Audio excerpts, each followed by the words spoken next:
ભારતીય લોકો હજારો વર્ષથી તેમના કુળના દેવી દેવતાઓની પૂજા કરતા આવ્યા છે અને કુળના દેવી દેવતાઓની પૂજા કરવા પાછળ એક રહસ્ય છે જે ખૂબ જ ઓછા લોકો જાણતા હશે.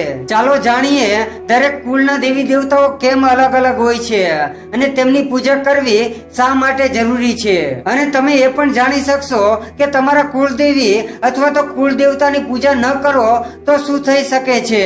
તે પહેલા આ વિડીયોને લાઈક કરી દીજો, અમારી ચેનલમાં નવો હોય તો તેને સબસ્ક્રાઇબ કરી દીજો અને કમેન્ટમાં તમારા કુળદેવી અથવા તો કુળદેવતાનું નામ લખજો. સૌથી પહેલા જાણીએ કે ક્યારે કરવામાં આવે છે કુળના દેવી દેવતાઓની પૂજા. જન્મ, લગ્ન વગેરે જેવા શુભ કાર્યમાં કુળના દેવી દેવતાઓની તેમને સ્થાને પૂજા કરવામાં આવે છે અથવા તેમના નામથી તેમની સ્તુતિ કરવામાં આવે છે.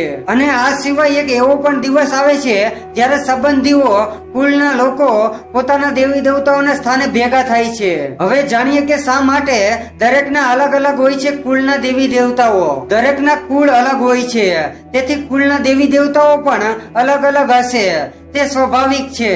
હજારો વર્ષોથી કુળને સંગઠિત કરવા અને તેના ભૂતકાળને સંરક્ષિત કરવા માટે એક જ સ્થાને કુળના દેવી દેવતાઓની સ્થાપના કરવામાં આવતી હતી. તે સ્થાનને વંશ અથવા તો કુળના લોકોનું વતન હતું. ઉદાહરણ તરીકે જ્યારે તમારા પરદાદાના પરદાદાએ ગમે તે કારણસર ક્યાંકથી સ્થળાંતર કર્યું હશે અને તેમના પરિવારને અન્ય કોઈ જગ્યાએ વસાવ્યા હશે, ત્યારે તેમણે ચોક્કસપણે ત્યાં એક નાનું મંદિર અથવા તો મંદિર જેવું સ્થાન બનાવ્યું હશે જ્યાં તેમણે તમારા કુળદેવી અથવા તો કુળદેવતાને સ્થાન આપ્યું હશે. અને પ્રાચીન કાળમાં એવું બનતું હતું કે મંદિરો સાથે જોડાયેલા વ્યક્તિ પાસે એક પોથી હતી જેમાં તે લોકોના નામ, સરનામા અને ગોત્ર લખતા હતા. જે રીતે ગંગા કિનારે બેસીને કોઈ તીર્થ પુરુષ અથવા તો પૂજારી તમારા કુળ અથવા તો ગોત્રનું નામ લખે છે, તે રીતે આ કાર્ય હતું. અને તમે કદાચ તમારા પરદાદાના પરદાદાનું નામ નહીં જાણતા હો, પણ તે તીર્થ સ્થાને તે પુરોહિત પાસે તમારા પૂર્વજોના નામ લખેલા હશે. આનાથી તમે તમારા વંશવૃક્ષ સાથે જોડાયેલા રહીશો. હવે ફરી જાણીએ કે દરેક હિન્દુ પરિવાર કોઈને કોઈ દેવી દેવતા અથવા તો ઋષિના વંશજો સાથે સંબંધિત છે અને તમારું ગોત્ર જણાવે છે કે તમે કયા વંશના છો. આ ઉપરાંત કુળના પૂર્વજો, કુળના વડીલો પોતાના માટે યોગ્ય કુળ દેવતા અથવા તો કુળદેવી પસંદ કરે છે અને તેમની પૂજા કરવાનું શરૂ કરે છે અને તે માટે કોઈ ચોક્કસ સ્થાન પર મંદિર બનાવે છે જેથી તેમનું કુળ આધ્યાત્મિક અને અલૌકિક શક્તિ સાથે જોડાયેલું રહે અને ત્યાંથી તેમની રક્ષા થતી રહે. કુળના દેવી દેવતાઓ અથવા તો વંશના રક્ષક દેવી દેવતાઓ હોય છે.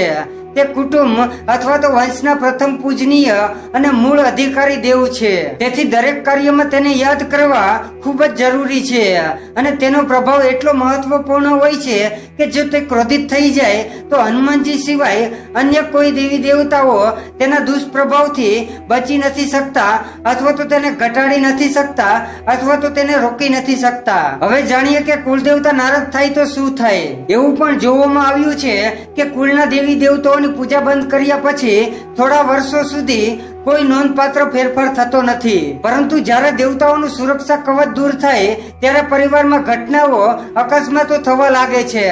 સફળતાઓમાં અડચણ આવવાનું શરૂ થઈ જાય છે. ગૃહ કંકાસ, ઉપદ્રવ અને અશાંતિ શરૂ થઈ જાય છે અને વંશ સરળતાથી આગળ વધતો નથી. એટલે આપણે કોઈ પણ શુભ કાર્ય કરતા પહેલા હંમેશા આપણા કુળદેવી અથવા તો કુળદેવતાને યાદ કરવા જોઈએ. જય માતાજી.